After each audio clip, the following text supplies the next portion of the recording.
Good afternoon. We have just finished an extraordinary summit of NATO leaders to address the biggest threat to our security in a generation, President Putin's war against Ukraine. The people of Ukraine are resisting with courage and determination, fighting for their freedom and for their future. We stand with them. President Zelensky addressed us with an impassioned message, thanking NATO allies for the significant support we are providing and stressing the vital importance of even more military assistance. Today, NATO leaders agreed that we must and will provide further support to Ukraine. We will continue to impose unprecedented costs on Russia, and we will reinforce allied deterrence and defense. Leaders approved our 4 new battle groups in Bulgaria, Hungary, Romania, and Slovakia. These are in addition to the 4 already in the Baltic countries and Poland. So we have 8 multinational NATO battle groups now, from the Baltic Sea to the Black Sea. Across Europe, there are 100,000 US troops supporting NATO efforts, and European allies and Canada have also stepped up. We have 40,000 forces under direct NATO command, mostly in the eastern part of the alliance, backed by major air and naval power, including an unprecedented 5 carrier strike groups from the high north to the Mediterranean. Today, NATO leaders agreed to reset our deterrence and defense for the longer term, to face a new security reality. On land, we will have substantially more forces in the eastern part of the alliance at higher readiness, with more pre-positioned equipment and supplies. In the air, we will deploy more jets and strengthen our integrated air and missile defense. At sea, we will have carrier strike groups, submarines, and significant numbers of combat ships on a persistent basis. We will also strengthen our cyber defenses and enhance our exercises, focusing on collective defense and interoperability. I expect we will decide on the details at our next summit in Madrid in June. Today, Allied leaders also agreed to provide further support to Ukraine, helping to uphold their fundamental right to self-defense. Allies are also equipping Ukraine with significant military supplies, including anti-tank and air defense systems and drones, which are proving highly effective, as well as substantial financial and humanitarian aid. Today, we agreed to do more, including cyber security assistance and equipment to help Ukraine protect against biological, chemical, radiological, and nuclear threats. This could include detection, protection, and medical supplies, as well as training for decontamination and crisis management. We are determined to do all we can to support Ukraine, and I welcome the concrete offers of assistance made by allies today. At the same time, we have a responsibility to ensure the conflict does not escalate further, because this would be even more dangerous and more devastating. Allies agreed that we must also increase our support for other partners at risk from Russia, at risk from Russian threats and interference, including Georgia and Bosnia and Herzegovina. Working together and with the European Union, we must help them uphold their sovereignty and strengthen their resilience. We also addressed Beijing's role in the crisis, Today, Allied leaders called on China to refrain from supporting Russia's war effort. China must not provide economic or military support for the Russian invasion. Instead, Beijing should use its significant influence on Russia and promote an immediate peaceful resolution. Allies also agree that Belarus must stop acting as an accomplice to Putin's invasion. At today's meeting, leaders reaffirmed our strong commitment to NATO's open door policy under Article 10 of the Washington Treaty. NATO enlargement has been an historic success, spreading democracy, freedom and prosperity across Europe. 1 month since the start of Russia's invasion of Ukraine, NATO's security environment has fundamentally changed for the long haul, and we are responding. But security does not come for free, and doing more will cost more. So NATO leaders agreed to redouble efforts to meet the defense investment pledge we made in 2014. Allies will submit additional plans on how to meet the pledge in time for the Madrid summit in June. And I welcome that a number of allies today announced plans for significant increases in defense spending. At this dangerous time, transatlantic unity and solidarity are vital. Europe and North America are standing and will continue to stand strong together in NATO. And with that, I'm ready to take your questions. Okay, CNN. Hi, Mr. Secretary General. Thank you. President Zelensky, in his address to NATO, accused Russia of deploying phosphorus munitions. I'm wondering whether NATO has seen evidence of that and what your response is or would be.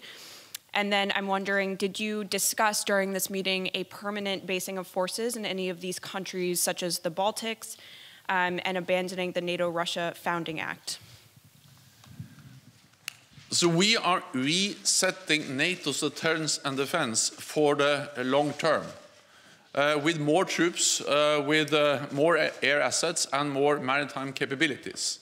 We have already increased our presence in the East, and today we decided on 4 new battle groups, and the leaders agreed to task our military commanders to provide options for a long-term reset of our presence, our military posture in the eastern part of the alliance and across the whole alliance.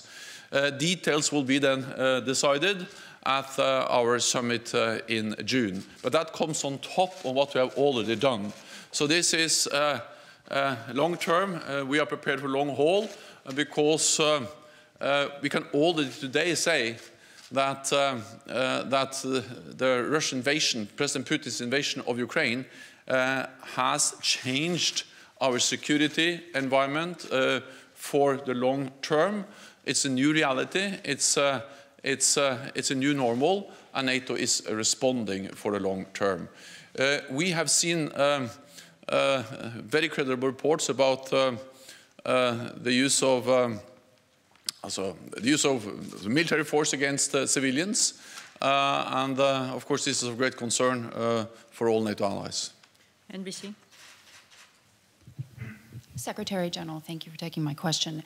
How do you believe NATO will respond if China begins to support Russia economically and perhaps with military supplies? And also, do you believe that there's a role to play for NATO when it comes to alleviating energy costs? And I'm talking about speaking directly to Saudi Arabia and other OPEC producers. Thank you.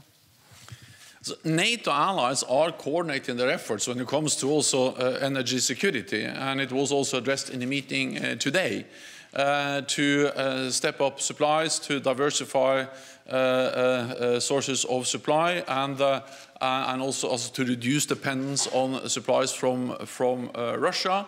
And later on today, I also participate in the G7 meeting, and of course, in different frameworks, G7 working with the EU, there are different formats where NATO allies address the need to strengthen energy security and reduce dependence on Russian oil and gas. our message to China is that they should join the rest of the world and clearly condemn the brutal war against Ukraine and not support Russia, neither with economic support or, of course, not with military support. Okay, we'll go to Interfax Ukraine, lady in the second row. Yeah. General News Agency Interfax Ukraine. I would like to ask you if Polish leadership put at the table today for discussion the proposal to send peacekeeping mission to Ukraine, and if yes, what kind of discussion it was, and is there some conclusion? Thank you. As we discussed a wide range of issues, and the message is that we have to stand united. And also that we need to provide support to Ukraine, but at the same time, we have a responsibility to ensure that this conflict do not become a full-fledged war between NATO and Russia. And that's also the reason why allies have made it clear that we will not deploy troops on the ground in Ukraine, because the only way to do that is to be prepared to engage in full conflict with Russian troops. Okay, Financial Times. Thank you very much, Secretary General. Congratulations on your annual extension. You said in the statement that allies agreed to enhance preparedness and readiness for chemical, biological, radiological, and nuclear threats. Is that based on credible intelligence that those threats could be imminent? And how does the alliance strengthen its protection against those threats? Thank you. So we are concerned, partly because we see the rhetoric and we see that Russia is trying to create some kind of pretext accusing Ukraine, United States, NATO allies for preparing to use chemical and biological weapons. And we have seen before that this way of accusing others is actually a way to create a pretext for do the same themselves. And of course, the accusations against Ukraine and NATO allies are absolutely false.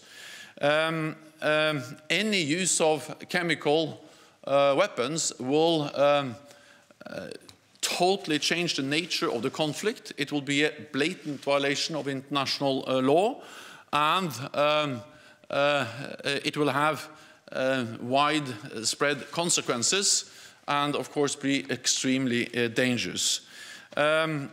It will affect the people in Ukraine, but there's also a risk that will have a direct effect on people living in NATO countries, because we can see contamination, we can see the spread of chemical agents or biological weapons into our countries. We also know that Russia has used chemical agents against its own opposition, and they have used it on NATO territory in Salisbury before. And we also know that Russia has facilitated, supported the Assad regime in Syria when they used chemical weapons against their own population. So this just highlights the importance of ending this war immediately, because this is a dangerous situation. And therefore we impose the sanctions, therefore we support Ukraine. Allies agreed to supply equipment to help Ukraine protect against chemical, biological, radiological, and nuclear threats. This could include detection equipment, protection and medical support, as well as training for decontamination and crisis management. We are also enhancing allies' preparedness and readiness for chemical and biological and nuclear threats. Our top military commander, General Walters, has activated NATO's chemical, biological, radiological, and nuclear defense elements, and allies are deploying additional chemical and biological and nuclear defenses to reinforce our existing and new battle groups. So we are taking measures both to support Ukraine and also to defend ourselves. Okay, we'll go to Al Jazeera. Secretary General James Bays from Al Jazeera. President Zelensky, when he addressed you, recalled the fact he first spoke to you a month ago and he says he didn't get clear answers. So this time he asked you specifically for 1% of all your tanks, for 1% of all your aircraft, for multi-launch rocket systems, anti-ship weapons and means of air defence. A very specific list. What is your clear answer? We all listened very carefully to President Zelensky, and many of the leaders in the room have had contacts with him over these weeks. I also spoke with him, and the Ukrainian defense minister participated in our defense ministerial meeting last week. We listened carefully, and of course we took note of his very compassionate message to all NATO allies. NATO allies provide significant support to Ukraine. And we provide also lethal weapons, advanced systems, and also systems that help them to shoot down planes and attack battle tanks with anti-tank weapons and many other types of systems, including drones. I will not go into the details of the exact type of systems we are deploying. There is close contact between NATO allies and Ukraine. But what I can say is that allies do what they can to support Ukraine with weapons so Ukraine can defend themselves. Self-defense is a right enshrined in the UN Charter. At the same time, we have a responsibility to prevent this conflict from becoming a full-fledged war in Europe involving not only Ukraine and Russia, but NATO allies and Russia. That will be more dangerous and more devastating. And I think we have to be honest about that, and that's exactly what we have been in our meeting today, and also what I say to you in the press conference now. So again, no clear answer.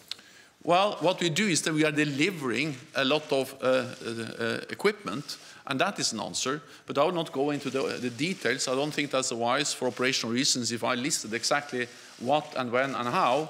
We are delivering essential equipment to Ukraine.